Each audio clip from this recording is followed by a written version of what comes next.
everybody, this is Jack Hammer of the Santa Rosa Press Democrat. Hope you're doing well. Wanted to just jump on really quick here on this Monday night and go a little bit over my takeaways from the 49ers pre-draft media session that was held today at Levi Stadium. Before I get started, I just want to shout out a couple of folks here in the comment section. We have Josh. He was looking for where I was. I'm a little late. I was going to try to start at 5:30. About 10 minutes late. I apologize for that. We are here. I am here. Let's go. Let's get this going. We have Andrew Hawks says, yo, Andrew, hope you're doing well. There's Dirk. Dirk Pippin says, draft day has me hyped. I'm looking forward to it. Thursday through Saturday should be pretty exciting to watch with the 49ers and what they decide to do, and really across the whole NFL. Raphael, 562 Niners. Hey, Raphael, good to see you in here. He says, what's up, Jack and everyone? So we're going to get through this real quick. Shouldn't take too long. Just want to go over kind of my key takeaways were. And everybody, John Lynch met with the local media today. It was about a 30-minute session that he went through. He touched on all the key topics that have been going on around the 49ers over the last couple of weeks. Starting off with Deebo Samuel, and that's my first takeaway. He talked before he even got started. John Lynch prefaced and tried to get the media, get us to not ask questions with regards to Deebo Samuel, that those negotiations were behind closed doors. He didn't want all that information to be public, that nothing could be gained from that process. But you know what? The questions got asked anyway. And from everything that I can gather, just kind of some of the things that John Lynch said, and then just the other things that I've been seeing throughout. Deebo Samuel is going to be a 49er in 2022. That's my belief. There's been nothing concrete to say otherwise, other than today when there's a couple of things. Lynch was asked about if he was open to giving into the wide receivers trade demand. Lynch didn't sound as though he was ready to do that. I already got taken care of, and he said, I can't even imagine wanting to move on from Deebo. That's what Lynch said. He's just too good of a player. When you think back to 2019, he was a 36th pick. To come up with someone like Deebo, to me has just been a game-changing player for a franchise. He's the perfect illustration of when will meets skill. I think by virtue of the way he plays, it's inspiring. To me, that entails leadership. Do you make people around you better? He checks that box, and he's a great teammate. So those are some words from John Lynch there when he's talking up Deebo Samuel, and it's one of those kind of things where that can easily be looked at as if he's just saying what he needs to say to pump up his player, or be on the right path with him, that kind of thing. But later on in the session, Lynch may have given away another indication regarding the team's direction with Samuel. And it wasn't. And the reason I say that is because it wasn't even a question about Deebo Samuel. It was actually a question around Trey Lance, and it was asked about if there had been internal discussions about providing the maximum support to the second-year quarterback as he transitions to what looks to be the starting quarterback role for the 49ers this year. And in that question, in his response to that, Lynch brought up Deebo Samuel unquestioned. He said, we're always conscious of that, and we think that we've got a good roster, said Lynch. We've got George Kittle to be there for Brandon Ayuk, Deebo Samuel, Juwan Jennings, all these guys. He also went on to talk about Ray McLeod, who they picked up. Didn't mention some of the other receivers that they picked up recently. So that kind of leads me to believe two things. One, he thinks that Deebo Samuel, he mentioned him as one of those top players, and he expects to have him back here in 2022. Also, that he believes that Ray McLeod is going to be making some strides and helping out the offense as well. So a couple of interesting pieces there. One being that I do believe Samuel will be back. The mention of McLeod, the way that they've put some good players around Trey Lance. So that was my first takeaway, that Samuel's going to be back, and those are the reasons that I have for it. The next one is, this isn't, it's not set in stone. They didn't actually come out and say it, but just reading based off the way that it was, the answer was given out, and there were some other follow-up questions as well. I believe that Alex Mack is on his way out and that he is going to be retiring from the NFL. It's just a matter of time. If you go back to the NFL owners meeting, general manager John Lynch and head coach Kyle Shanahan spoke to the media while they're out there, and they were both optimistic that Mack would come back for the 14th NFL season. They both stopped short of giving a definitive answer, though. And when asked for an update on Mack's status today, John Lynch struck a different tone. Really, what he said is he stopped. He said, "We've been in discussion with Alex, communicating with him. I'm not going to speak for Alex on that. And I think that at the appropriate time, Alex will comment." Could a rookie, and that piece right there about the fact that they would wait for a comment from Alex to comment to give the update on his status leads me to believe that the 49ers know that there's a strong possibility, if they don't already know for sure, that Alex Mack is going to retire, and it's coming up. It's going to be his call. That's one of the key things today with John Lynch was he was up there, he was talking, he wasn't really wanting to give any specific absolutes. He kept everything very vague. And on this one, and then with some follow-up questions and the way that those were answered, I do believe that we have seen the last of Alex Mack as a member of the San Francisco 49ers. Around that piece, the question came up, could a rookie center come in, pick up the offense, and be a 17-game starter for the 49ers? And according to Lynch, this is what he said. It's a tough position to come in and play right away. He understands that. But one thing about our system in San Francisco is that I don't think there's as much on the center in terms of making every protection call and things of that nature as it happens in many systems. We probably afforded Alex that opportunity because he was so capable. That doesn't have to be the case, and so there are things that we can do. And really on that one, a couple of things struck me about that. One of those is the 49ers. And I've heard this from various places, but in the past, the 49ers protections and things like that were called out. Were not always called out by the center. They were called by other positions, and I think part of that may have to do with the quarterback. And in their system in particular, where the center, like John Lynch says, the center doesn't have to be the one that's making all the protection calls. That might be something that falls back on the quarterback. And Trey Lance might be uniquely qualified as even though he's only a second-year starter to handle that responsibility. And the reason that I say that is because if you go back to Trey Lance's time as a member at North Dakota State, as a Bison up at North Dakota State, that's part of what he did. He called various things along the offensive line. He'd get up to the line of scrimmage. He'd call protections. He'd actually call the plays, depending on what he saw from the defense. So he has experience with doing these types of things. And so we might even see Trey Lance having to help out, Daniel Brunskill, for example, who might be the guy who steps in at starter. I think if when they go into 2022, if indeed Alex Mack retires, as I expect, the 49ers get a guy in the draft. I think what you see in the beginning is a battle in camp between Daniel Brunskill and Jake Brendel for that starting center role, and then you kind of go from there. But like I said, Trey Lance is relatively equipped to handle this, and I understand it's a lot to put on him, but I think he can handle that. Lee asks really quick, do the 49ers have time to scout first-round, early second-round players if they end up with 10 and 38?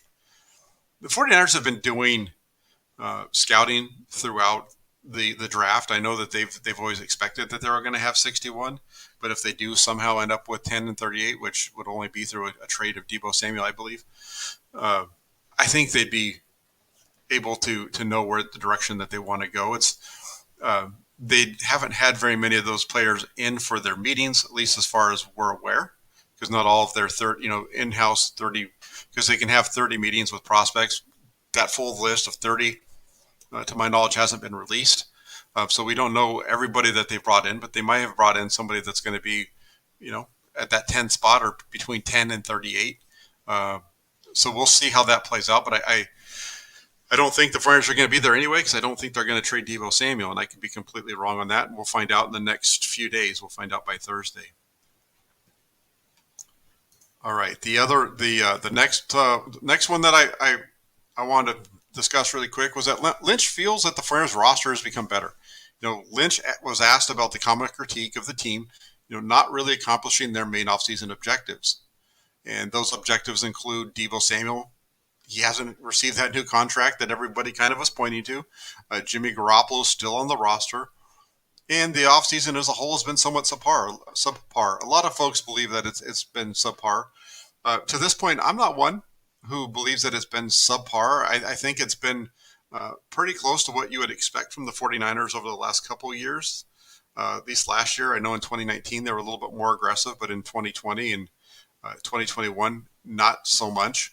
I think 2019 was one of those things where they had to get up and going. They'd been struggling there for a little while, and they needed to get some wins under the belt. And now they got the quarterback healthy and all those kind of things, and now they have a quarterback that they believe they can win with. So, another piece that goes along with that is the John Lynch. He doesn't buy into that narrative either. The team, according to Lynch, the team went into the offseason looking to improve.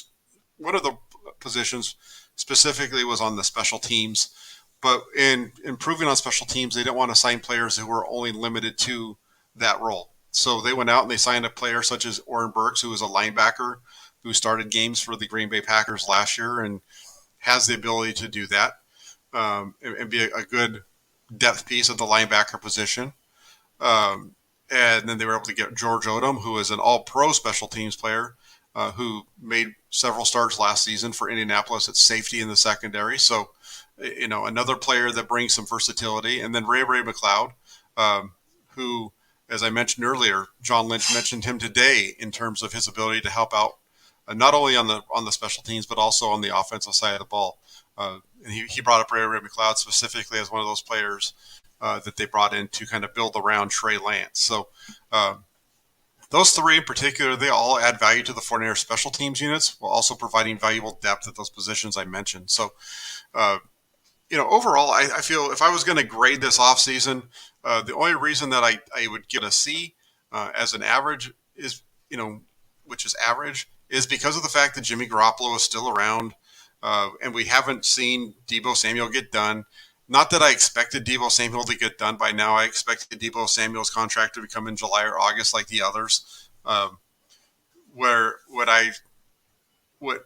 At this point, the reason they get a C is because there's a possibility that Deebo Samuel might not be here with the 49ers in a couple days.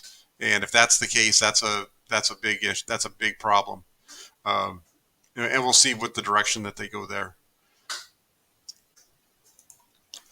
Jay, thank you very much for the donation. He asks, Jack, are they being quiet about Mack like with Staley?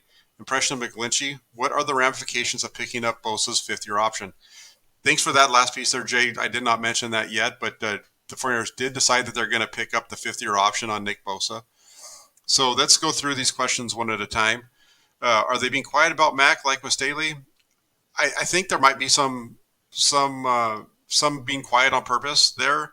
I think some of it, maybe what they're going to be doing is maybe you're going to see a trade of Deebo Samuel, and they're going to pick up a pick that's going to allow them to draft a center, and they just don't want it to be out there. Otherwise, there's no reason to really be quiet about it. If the guy's going to retire, there's a lot of centers in this draft that bring value. Linderbaum out of Iowa being the top, and then you have guys like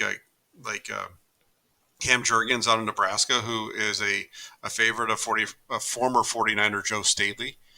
So there's some players, there's some centers there. So that'll be something to pay attention to. If they do move on from Deebo Samuel, I do believe that, especially if they get pick number 10, that's going to put them in range to be able to go out. If they do it with the Jets, it puts them in range to be able to then do some trade backs to accumulate picks maybe for next year later on in this draft to go after, still get Linderbaum, because I think he's going to be there into the teens, and we'll see. The impression of McGlinchey is positive. He talked today about how his quad is coming along good. He's feeling better. He's playing golf, and so he's able to do that twisting motion and things like that it takes when you're hitting a golf ball. He's running.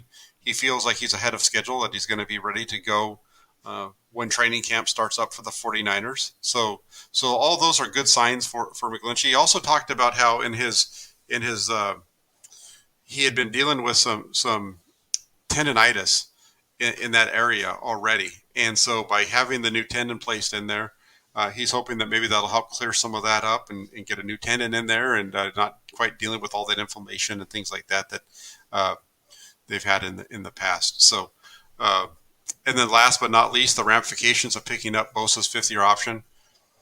The only ramification there is it's a positive for the 49ers and that Nick Bosa's locked in with them for next season. It's about $17.89 million, I believe, is what that contract will be for next season for Nick Bosa. He's only going to make about $5.5 million this year. I know his cap hit's higher than that.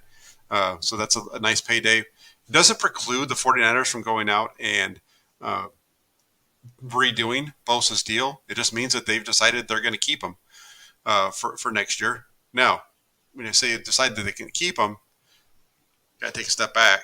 DeForest Buckner, the 49ers exercised DeForest Buckner's fifth-year option as well, and then they traded him following that season to Indianapolis. So I don't know if that's the direction that we're going to see with Nick Bosa, but I felt all along that Bosa's deal wasn't going to get done this year. That it was more of the focus this offseason was going to be Deebo Samuel. The focus next offseason was going to be Nick Bosa. And that's still the direction that I see that going. And then then they're going to do the fifth-year option probably for Brandon Ayuk, and then you deal with him and so on and so forth. So we'll see how this works out for the 49ers. Mr. G 49er00, thank you for the donation. He says, can the 49ers cut, release Jimmy outright, or Jimmy get an injury settlement? Could this be part of the holdup of releasing 10? I think right now it's absolutely what the holdup is that, well, there's a couple of holdups. I think one, they still want to trade something. They want to get something back for him. So they're hoping that they can get a trade. We'll see where that goes. I have a feeling that if Carolina goes to a position other than quarterback here in the first round, we'll see Jimmy Garoppolo as a Carolina Panther in 2022 as their starting quarterback. But the injury settlement also is a part of the holdup. Right now, if the 49ers were to cut Jimmy Garoppolo today, they would lose $7.5 million as part of that injury settlement. So they'd free up $18 million in salary cap, not the full 25.5. It'd only be 18. They would then get that $7.5 million back on next year's cap in 2023. So part of that here is that they would like to move on from Garoppolo via trade. If they're not able to get a trade, they're going to want to wait until his injury heals up to the point where he can pass a physical. Then they can move on and do what they need to do at that point. I think that's part of the holdup with releasing Garoppolo. It's also part of the holdup with the negotiations around Deebo Samuel. I retweeted a piece yesterday from Mike Silver that he wrote about 2 years ago on George Kittle's negotiation. And if you haven't had a chance, get yourselves over to my Twitter at jackhammer_NFL, and take a look at it because it's very interesting. It really, I think, speaks to the issues that we're seeing happening right now with this Deebo Samuel negotiation. It's just a tough deal. When the 49ers sent the original contract offer over to George Kittle, his agent opened up the email and basically told them, I'm not even going to show this to George. You can go ahead and let me know when you've decided that you actually want to get serious here. And those negotiations were extremely contentious from the way that it was, from everything that I've read and everything that I read from Mike Silver's piece that he wrote. It was quite an interesting process, and it speaks to the way that the 49ers do business, and I believe that they still do it the same way because they have the same folks running running their front office, and those folks that are doing that, Parag Marathe particularly, the players know what they're dealing with. The guys that have been through this process once before, they understand. Now they see it, and you had Jimmy Ward even talking about it. So I don't know if Parag Marathe is really doing the best for the 49ers. I think in some ways their process to working with these players is a little bit on the rough side. I mean, let's just take a step back and everybody was talking about how the Rams bought themselves a Super Bowl and that the Rams were going to fall off the face of the earth as a result. Well, the Rams right now have $7 million in salary cap space. Meanwhile, the 49ers have 780 something thousand. So I don't know. I feel like the 49ers can open up a ton of cap space if they just move off of Jimmy Garoppolo. They just do that. Once they do that, they're going to have more space. But these big players, like a player like Deebo Samuel, that brings you an all-pro level that can do so many different things, you just can't. You just can't allow what's happening with him. I mean, maybe you can as long as you're able to smooth it all over. But the way that that discussion came out today from John Lynch definitely showed that there was some tension in those negotiations. I believe. I think that's why he wanted to try to be very careful with his wording and why he didn't really want to have a lot of questions asked if he could. And then a couple of last pieces. Fred Warner let it slip out a little bit that Darqueze Dennard has been getting work at nickel corner with the first unit. I understand it's extremely early. OTs just began. It's only been a week or two. But it's just a little bit of a little tidbit on how things currently stand within the secondary. Dennard played some slot last year along with Johnson in week 18 down in with Dante Johnson down in LA. If you remember that game, Dante Johnson started at nickel and then had to slide to safety in the second half, and Dennard stepped in and played there, and the 49ers came back from behind to win. And then another one is also according to Fred Warner, he was just a veritable treasure trove of information today. Javon Kinlaw is looking to be in the best shape he's been in. That 14th, he was the 14th player selected in 2020. Kinlaw's dealt with knee injuries throughout his first 2 years in San Francisco here. And the 49ers are looking for Kinlaw to be the one who fills that void left by the departure of DJ Jones to Denver during free agency. So a couple of nice little tips there from Warner, who's done a good job of that. He was the one who was talking up Trey Lance last offseason. And here he is talking up Darqueze Dennard in the slot and Javon Kinlaw in the way that he looks. So some good tidbits there. Those are my takeaways on what I saw today, what I heard from John Lynch up at 49ers headquarters. Again, just to kind of go through them really quick, we had the Deebo Samuel, I believe, is going to be a 49er in 2022. Alex Mack won't. He will be retiring. Lynch feels that this roster is better. Might be. Jimmy Garoppolo, I think, is going to get traded, and the landing spot would be Carolina if they don't use their first-round pick on a quarterback. And then the piece on Darqueze Dennard playing a little bit of nickel early here in OTAs, and Javon Kinlaw looking good. And Javon Kinlaw looking good really goes back to what he was saying. Even he said that he felt as good as he's been. So to hear that come from somebody else in the name of Fred Warner is helpful as well. So that's it. That's what I wanted to come on. Wanted to share that information with you guys. If you could please do me a favor, hit that like and subscribe button. If you're not already subscribed to the channel, please subscribe. If you could hit the like button, that'd be great. As well as get yourself over to 49ers.pressdemocrat.com. You can check all of my written work out over there. I appreciate everybody taking the time to join on a Monday night. Have a great one. I will be back tomorrow night with Sobriel Sunil, for the 49ers Throwback Show. Take care, everybody, and we'll talk to you soon.